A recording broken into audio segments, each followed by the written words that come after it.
యుద్ధం అంటే, రాజులు చేసింది కాదు యుద్ధం అంటే, శూరులు చేసింది కాదు యుద్ధం అంటే, ఇది అసలైన యుద్ధం అంటే. ప్రతిరోజు జరిగిస్తున్నాడు యుద్ధాన్ని, ప్రతి బలహీనతను గెలుస్తున్నాడు, ప్రతి విషయంలో విజయాన్ని నమోదు చేస్తున్నాడు. ఎక్కడ ఓడిపోడు నా కొడుకు, ఎక్కడ ఓడిపోడు నా కుమారుడు. శరీరధారిగా ఉన్న దినములలో ఏ విషయంలోనూ ఓటమి చవిచూడని మహావీరుడు ఆయన.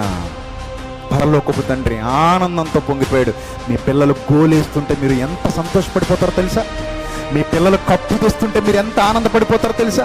మీ పిల్లలు వికెట్ల మీద వికెట్లు తీస్తుంటే ఎంత తబ్బిబ్బైపోతారో తెలుసా?